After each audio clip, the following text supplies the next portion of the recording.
Welcome to In Her Voice, a podcast created for women who listen to and live by their deepest wisdom, their inner voice. This was made for you, the woman who feels pulled to more, to lead, to create, to dream, and to be a world changer. My name is Kelly Covert, and I am an inner voice coach. Join me here each week as we explore what it means to reach for your inspired potential, all while honoring your worthiness each and every day.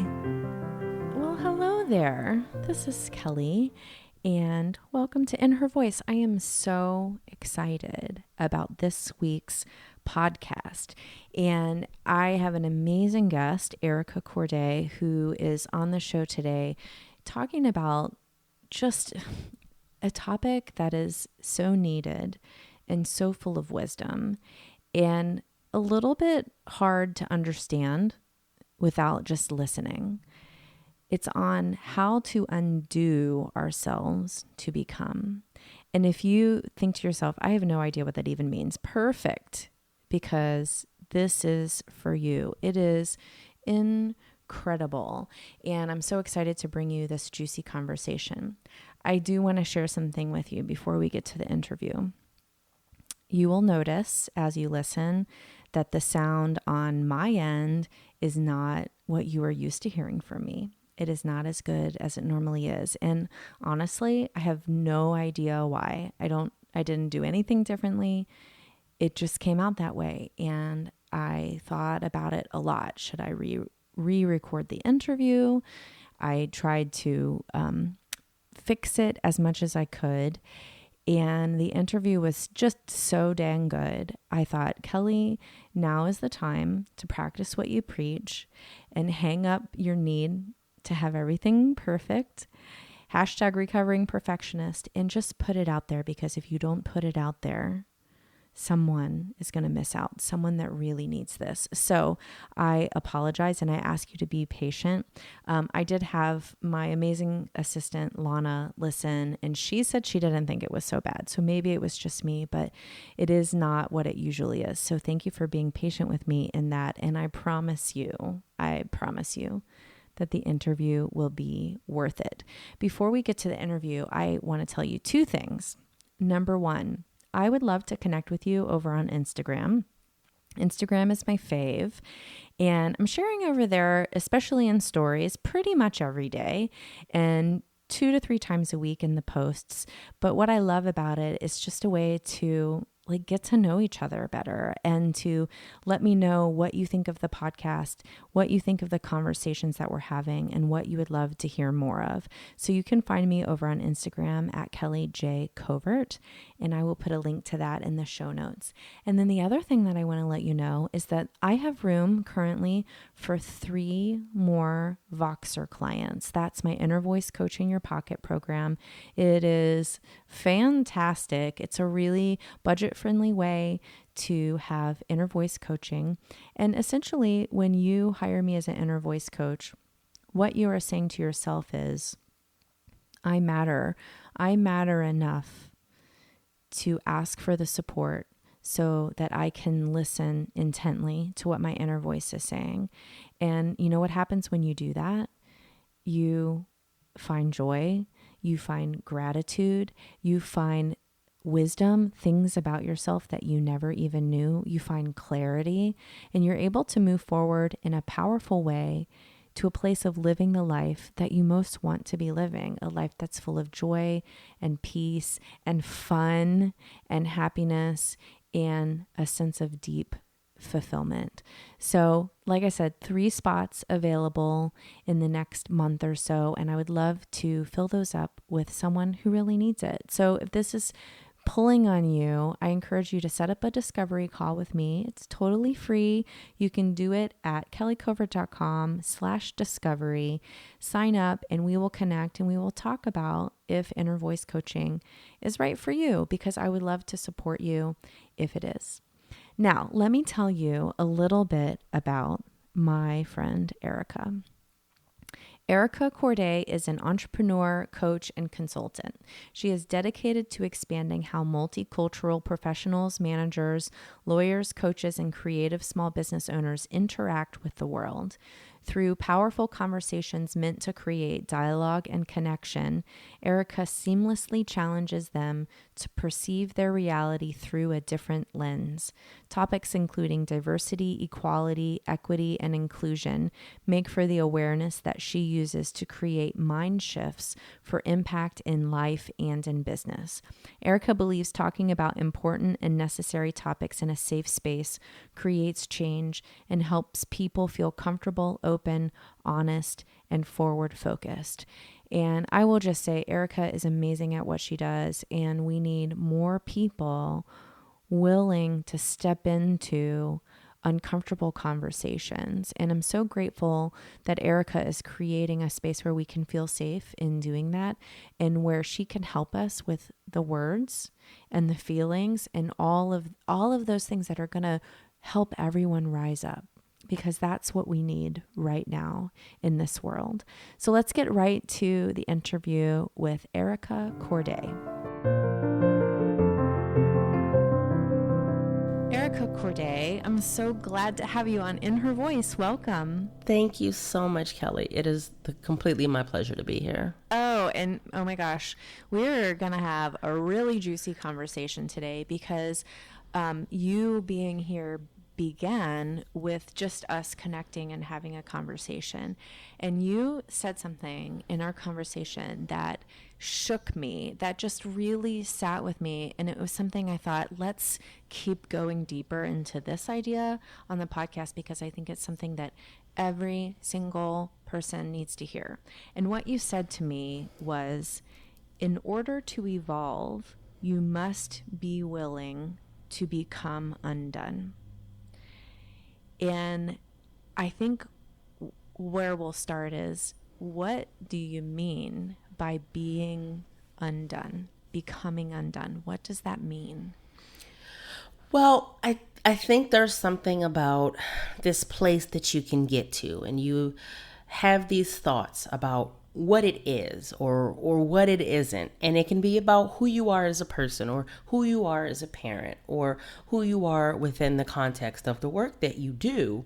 And as you evolve, there is a point where you can't invite in this new information when there's no space.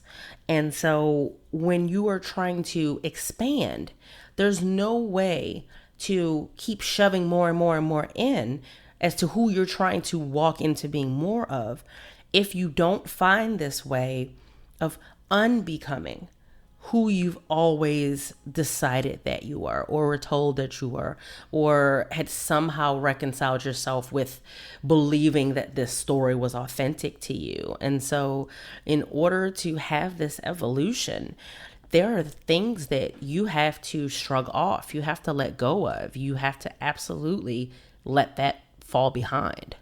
The image that I have in my mind is, I have this crocheted blanket that my grandmother made for me, and it's very old, and we use it a lot. I believe in using the things that you love in your home, not treasuring them. And it's sort of starting to unravel. And so, like, if you just pull one thread, the whole thing might come undone. And that's just what I keep picturing is, like, what strand do we need to pull in our lives to create space for something new to come in there.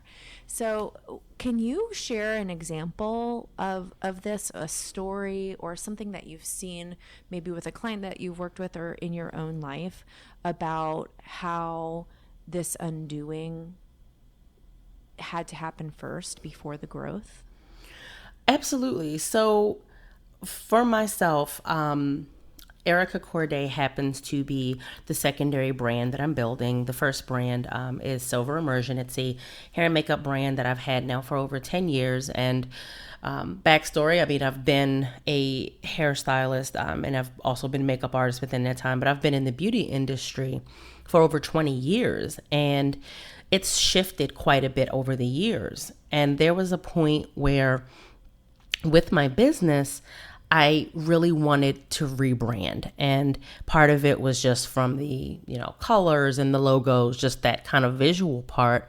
But when I began to really dig deeper into that process, because I had an amazing designer that was not going to just, I'm just going to give you colors. She absolutely made me go into my story and my why and what those connectors were that were going to instill that emotion into this static, image that someone would see, to try to give them these feelings before they had even interacted with us as a brand. And it really spoke to what mattered to me as a person. I had to begin to acknowledge how I felt about same-sex marriage and how it wasn't something that I wanted to just say, oh, you're welcome here. But no, we actually advocate for all love being love, and how we wanted to really showcase the type of beauty that isn't always shown regularly, whether that's an older woman,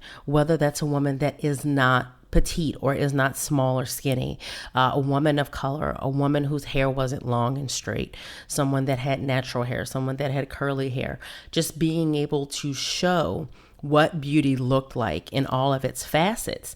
And that meant that I had to release any fear around, well, what's going to happen if I do this? What happens if people then don't want to book us because they don't like what we stand for?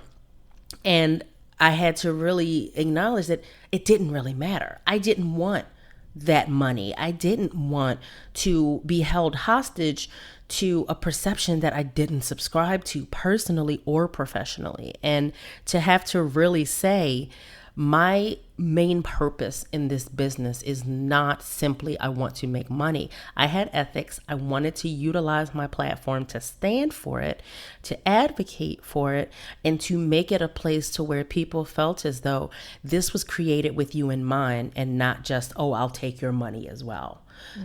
And it was not an easy thing to do, yet it was extremely necessary. And if it hadn't happened, then it wouldn't have gotten me to this point where I realized that these weren't just business values. These weren't just buzzwords.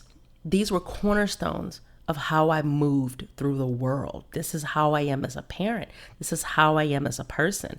So going through that made me have to shake off my crocheted blanket of, wait a minute, I am more than what I am assuming and showcasing that I am. And there's a much fuller version that needs to see the light of day. What were some of the steps that you had to take? I mean, and I'm talking tools, practical steps that you had to take to get to that place. Because I think there's a lot of fear that can be wound up in that. Like you said, like, what happens if I, say these things? What happens if I post these pictures? What happens if I really put my beliefs out for all to see? There is a lot of fear in being authentic, because I think there is this underlying theme of being too much of yourself as a woman is undesirable. And so I think part of it is having to actually work through in my mind, what was it that I wanted to do? Why did I want to do it? And why the alternative wasn't okay. I also, I'm an external kind of verbal processor. So when I would have conversations around this, there was at no point that it made sense if I said something like, well, I mean, if I don't say it, this is what happens. And that never felt like an option. So actually verbalizing that made it real, and it made it something that I had to truly acknowledge that I couldn't walk down that path. And when I began to also extract myself from my business, because when I started it years ago, it was initially just me. And then I began to have other amazing artists and support staff that that really held me up to what I wanted this brand to be, and they wanted to be a part of that, and they believed in that. And I had to really reconcile in my head that I am not my brand, while these beliefs and cornerstones that came through were from me, and that was, absolutely a part of me, that I was not Silver Immersion, and that regardless of whether or not someone embraced or shunned it, was no reflection of who I was as a person, because that would be giving away entirely too much power. So I had to really, in my mind, say I am not my brand, and I had to stick by that. And even to this day, it's a reminder of that being one of the ways that as a woman, you don't want your identity too tied into other things. And as a business owner, you don't want your revenue tied into your worth or your value. You don't want someone else's acceptance or buy-in into this business to be an indicator of, oh, you're great today, but next week when I don't buy, you're not. Because that makes it something that's volatile in a way that it shouldn't be. No one else should have that kind of control over your inner thoughts and connections to your source energy. Mm-hmm. Yeah, there's so much there. And there's two directions. So I'm going to go into one and then I'm coming back to the other. I feel like what you're saying is that part of undoing is about letting go of the labels with which we identify ourselves. So I'm a mother, I'm a wife, I'm a musician, I am a business owner, I'm an entrepreneur. All of these things that we identify as, that's not really who we are. Is that what you're saying?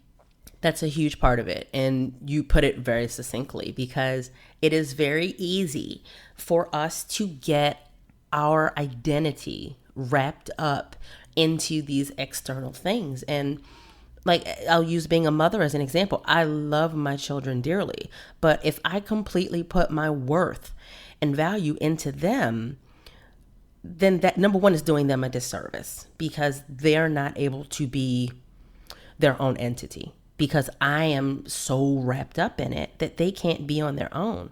And, there's just this thing of you having to be all of these things and wear all of these hats, but none of those are inherently who you are. It may be a way that you move through the world. It may be a societal indicator or a title or a tag that can be put on one of the things that you do, but that is not you, because you are going to be you regardless of if you own this business now. You would not just stop being a business owner because you aren't currently a business owner. If your children are adults, you're still a parent just because you're not parenting in the same way that you were when they were 5 years old. So all of these things are temporary. They don't have anything to do with the static piece that is you. Now, it's always evolving, but you are you, wherever you are. Mm-hmm. Who are you, Erica? I am a person that looks to connect with purpose and intention and passion and hope and love and patience. And I look for the good. I am someone that looks to laugh. I am someone that knows that love is one of those band-aids that will fix just about anything, just about. I'm someone that has faith in possibility, even when fear tries to creep in. I'm someone that likes to find the good in people. I'm someone that has endured, but doesn't want that to be a badge of honor to define who I have to be for the rest of my life, because I won't know that until I get there. I only know now. And I believe in space and possibility for others as well as myself. And in order to hold that space for them, I have to first hold it for myself. And that's where that sense of self and that sense of honing in on hearing, feeling and knowing and having that patience for yourself is simply so important, because you can't do for others what you're not willing to dial into for your own well-being. That's beautiful. Thank you for sharing that. I love this. In order to hold space for others, I have to hold space for myself. That brings me back to what you said about verbal processing, because I'm super interested in knowing, having access to all the tools. Not everybody works the same way. I'm a big writer. I journal a lot. I do a lot of my processing inside my head. So talk to us about this idea of holding space for yourself as a verbal processor. What does that look like for you? How do you make that happen for yourself? Well, it's interesting that you mentioned it, because I there's a lot of processing in my head, and it can get a little noisy sometimes. So that's exactly why the verbal processing is really important for me, because there is something very necessary and cathartic about verbalizing something and giving life to it. And part of it sometimes is simply saying it out loud. Sometimes it's if I literally, speak into my phone or an app and I transcribe, because transcribing means that I'm not losing what I'm saying, and I'm able to actually kind of mine that, those words and that content to see what's there. But that lets me hear it as I'm saying it. And there are things that sometimes you can have rumble through your head, and then you say it out loud, and it sounds very different than the way that you processed it in just kind of turning it over in that thought. And it works well to do it on my own, but I'm very fortunate in that I have an extremely close friend that our businesses align, and we do a lot of work together. So we actually do this a lot for each other. So part of it is simply holding that space with each other, where it's not just oh yeah, that's right, you've got that, and that's exactly what I would have done. It's very much an environment of, well, why do you feel that way, and kind of asking those questions to push you to think a little differently and to kind of grasp that why in a way that you didn't initially consider.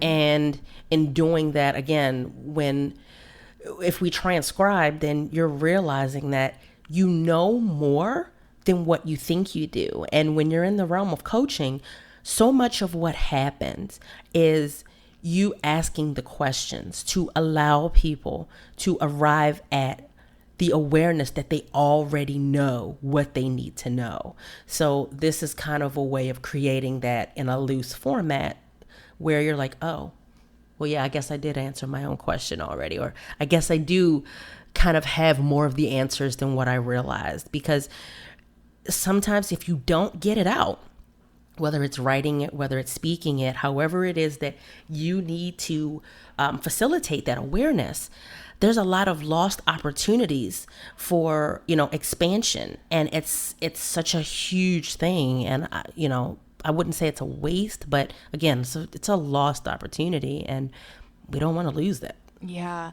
One of my favorite ways of coaching is my Voxer coaching program. And the reason that I love it so much is that my clients will Vox me, and they will leave this, 15-minute voice message. And they will be asking themselves the questions, although I think sometimes they think they're asking me. They're really asking themselves. And they go through the whole thing, and then they find it there. And so sometimes I will just simply say, that was really great. You need to go back and listen to that. You have all of the answers that you need right there. And it's so powerful to go back then and listen to that, because you're right. It's firing different parts of our brain. Like, this is actually like physiological in a lot of ways. When we write, we're using one part of our brain. When we speak, we're using another. When we think, we're using another. And when we listen, we use another. And if we can kind of combine all of those things, then we're really going to be able to hear our inner voice. Exactly. So what are some of the questions that you like to ask yourself and your clients? What are those really powerful questions that help people move through into becoming what they want to become? It's funny because one thing that I found to be very simple, and when I was kind of initially introduced to it by my coach, and it was presented to me, because it's not my thought. It's by all means a concept that's used very often, but that concept of the 5 whys, because I think it's so easy to simply just kind of say why and stay on the surface, and when you're forced to go layers deep, it can make a difference, and then you begin to uncover things that you don't realize is there. So that's one of the things that I think is very helpful in getting you to dig deeper. And for me, that's the main thing, because that whole concept of the problem that you think you have is really the problem is real. Mm-hmm. If you're in a work environment and you are having conflict with someone, you may just think, oh, well, this person overlaps onto my desk and they're infringing into my space. But then it's like, okay, let's really go a little bit farther than just the surface. And you may uncover things like, well, I feel like they're not respecting my boundaries. I feel like they're, infringing into my conversations, and I don't want that. And I feel like I can't just be myself. And then I feel like I can't be professional in the way that I want to because I'm being judged. So you never know what it really is. And that's where really having someone question themselves around the fact of, why do you think that this made you feel this way? Or what is the significance of what happened? What is it about this that seems to impact you so deeply? What is it about this that feels like it's a conflict for you? Because then you begin to have people question things like, well, what are my ethics? What are my beliefs? What are my boundaries? What are my values? And in a lot of cases, there's violations there that maybe aren't being acknowledged. In some cases, it's someone else that is violating that for you. In some cases, it's not you holding your own. Mm-hmm. This is where I find having support really, really valuable, because when we're looking at a situation just from our own perspective, regardless of how much work we've done, regardless of how many tools we have, we still have all of our own shit that comes up. Yes. And sometimes it's really hard to sift through that and get to the heart of what the trigger was, or get to the heart of like what the interaction was about. And so I just love that you are a coach. I'm a coach. Like, this is what we do. We are asking these questions. So when you say 5 whys, do you mean just like every time you have an answer, asking why again to that answer, like 5 times? Or is there 5 specific why questions? I'm just curious of the tool itself. I like and I'll give you an example. If someone says, I hate my job. Great. Why? Yeah. I go in and I feel sick every morning. Why? Because I don't like working for my boss. Why? Because I don't feel respected. I feel like I'm underpaid and I feel like I'm stuck. Why? Because I knew that this wasn't the job for me, and I took it because I felt like I needed the money, and now I feel like I can't get out. Why? Because I feel like I can't look for anything else. I'm underqualified. I'm too old. I can't start over again, and I can't fix it. Why? Because I'm afraid. Yeah. And so, like, just in that kind of, made up exchange, you see a number of things that pop up. And it's powerful when you begin to get to the things outside of the story. Not getting hooked into the story is so much of what happens as a coach, because it's very easy to have someone bring something to you that's a challenge, but it's wrapped in the story. What's under the story? What is motivating the story? What is the engine that is moving that challenge forward to make it feel like such a hurdle to you? And it's not the story. there is a piece there that you need to uncover in order to truly figure out what that trigger is or what that invalidation is that's bumping up against you being able to stay in integrity that is putting you in this place. Mm-hmm. Yeah, that's good. That's really good, Erica. It reminds me of The Work by Byron Katie, too, where you can ask yourself the question, is this 100% true? Mm-hmm. And that's a really powerful question, too, because it takes us to that possibility of, well, if this isn't true, then what might be true? Because we can get so locked in to the stories we tell ourselves. And this takes us back to those labels that we were talking about. That we are only a mother, or if I weren't a mother, who would I be? Like, we get so locked into the story that we create around how we earn our worth without realizing we don't have to earn it. You just said it, and that was going to be exactly my thought. There's this fallacy that you have to do these things in order to be deemed deserving of something that is inherently yours if you decide to claim it. Say that again. That was really good. Of course I gotta say it again. Oh, it's that we need to be willing to claim what is ours. Oh, yes. No one else deems you worthy.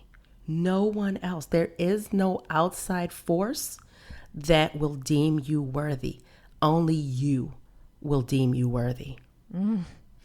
What are some of the things you've claimed? And actually, you know what? I think it's reclaiming. I think we had them.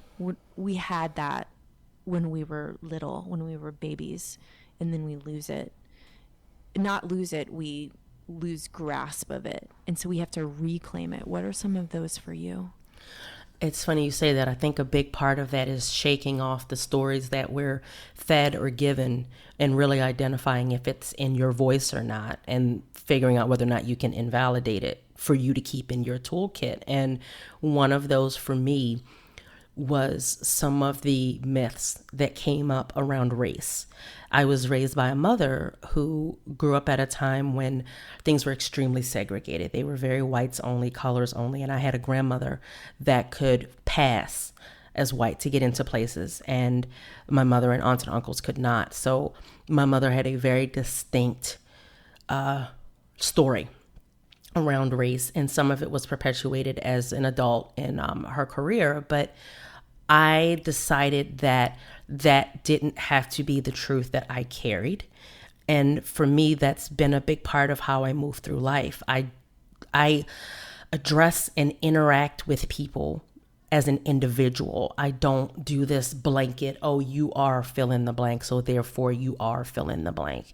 And for me, that's been a big thing because I want to give what I want to receive, and I wouldn't want to be on the receiving end of that. So it's very important to me to not give that, and to have always chosen what I watched or what I listened to or how I dressed or who I interacted with, even who I love. My children are half white.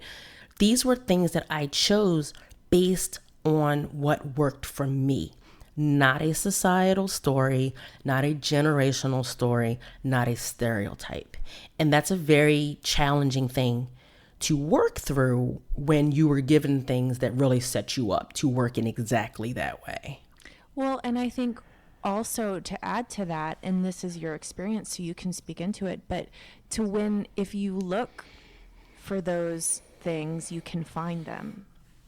That's a huge part of it. Huge part of it. I was raised to not believe that women actually wanted to see me win, that women only wanted to be my friend because they wanted something from me. Mm-hmm. And that's been the farthest thing from the truth for me. I have had such support and women that have been nothing but just fierce cheerleaders and defenders and believers in me when I couldn't do it for myself. They wanted to see me succeed. They support me. They share information.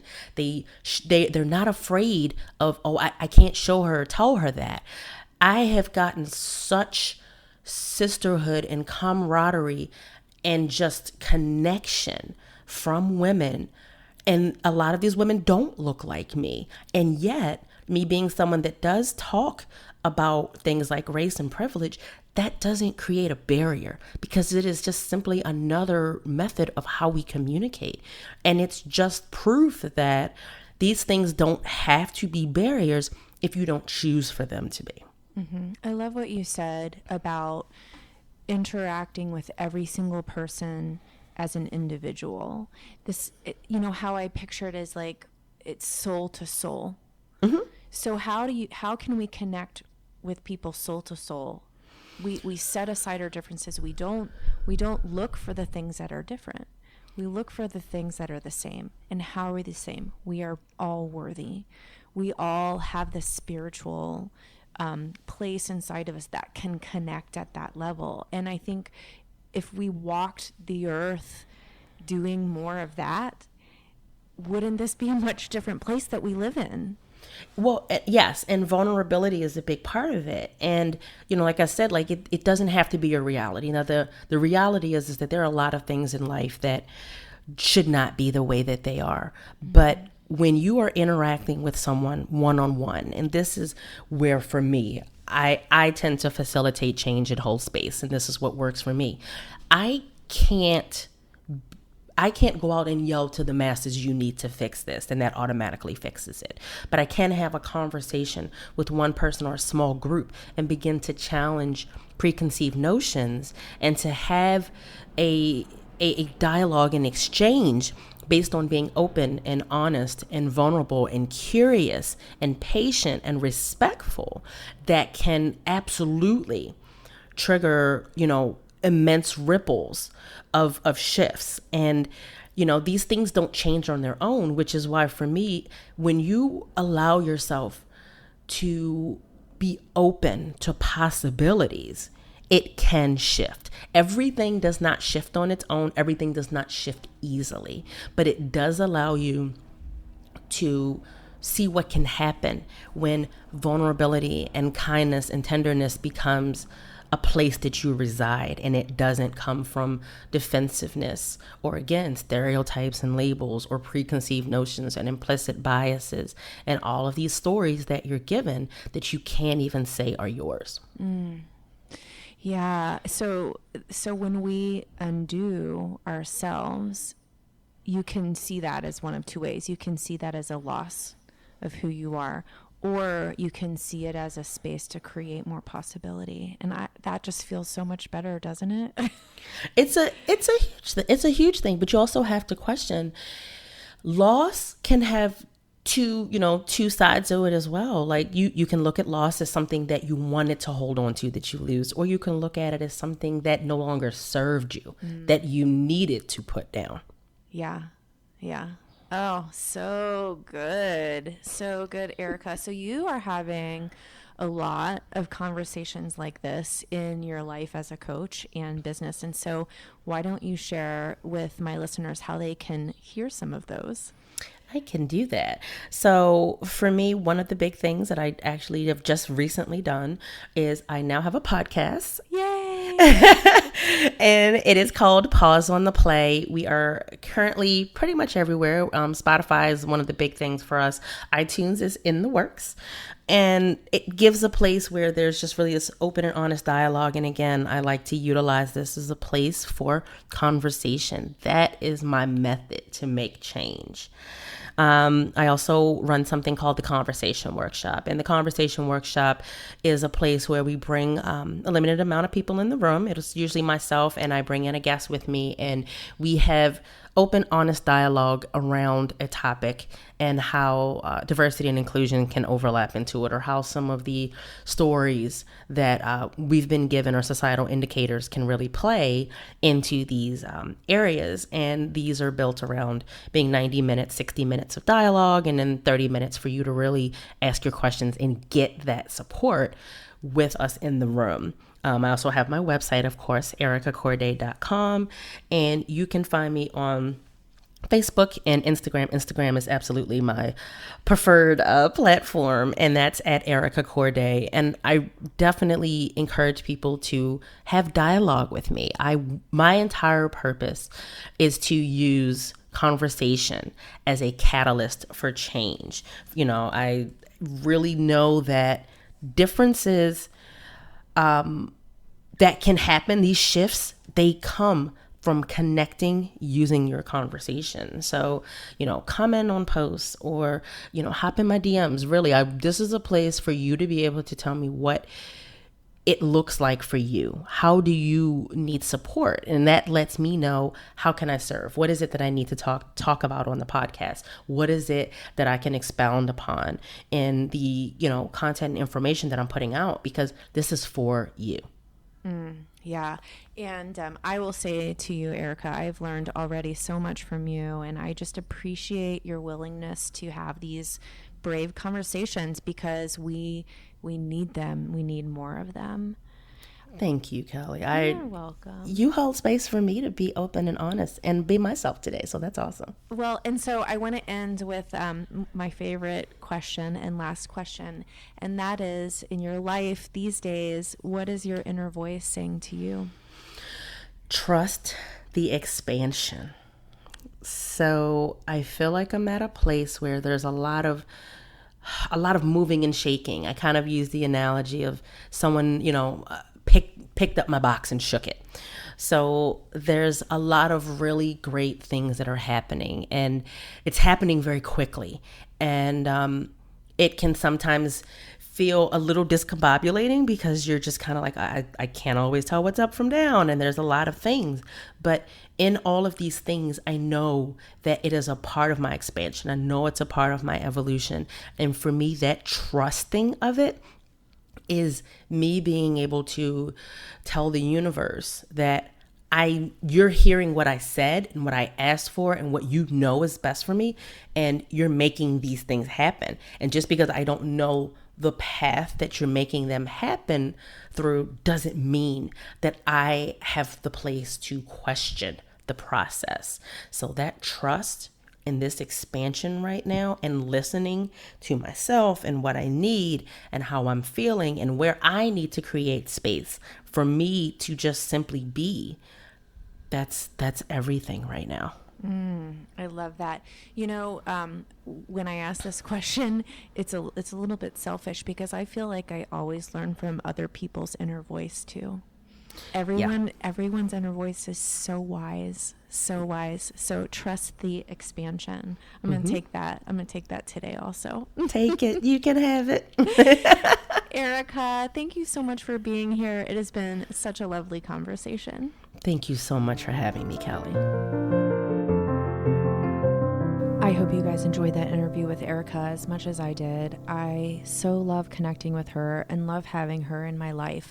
And if you want more of what she is saying, and I think we all need that, I encourage you to go follow her on Instagram. We'll have the link in the show notes, because she shares so many good thoughts and conversation starters there. And that's a great way to dive in deeper if you feel like in your own community, you don't have that safe space to be having conversations about what it means to be you and what it means to be someone who is not like you, and how to understand your privilege and how to be an ally to people of color and people who are not like you. And I think that this is so important right now, as we see in our country so much division and so much violence and so much hate. It really does matter. It really does matter. And you may think, I'm just one person. What can I do? Well, you know what? I'm here to tell you, you are more than just one person. You are someone who matters, and you are someone who has a voice, and you are someone who can stand up and say, this is what I believe. Let's have the hard conversations. Let's sit down side by side and look each other in the eye and see that we are more alike than different. So I just really want to encourage you to move into that space feeling safe and confident, and feel free to pull in Erica to support you in that, because she really is a warrior in that regard. And I know that I use her as my safe space when I'm confused, or when I have a question, or when I just need to talk with someone. So, I am so grateful for you. I am so grateful that you are here, that you took the time to spend time with me today, to take in the wisdom of my guests, and also to enjoy our mutual creativity and our mutual passion for what we do. Because, when you surround yourself with people, even if it's people that are not with you in person, it could be through a podcast, but when you surround yourself with conversations like the one that we just had, you can't help but to change. So if you feel like you would like to know more about having more personal support from me as an inner voice coach, if you're ready to take that next step, please reach out, set up a discovery call at kellycovert.com/discovery. You can reach out to me on Instagram at kellyjcovert. I cannot wait to have a conversation with you. Remember, you are here for a reason. You are on this earth, living and breathing in a way that only you can. You bring your uniqueness to every single thing you do. And you know what? It really makes a difference. It really does.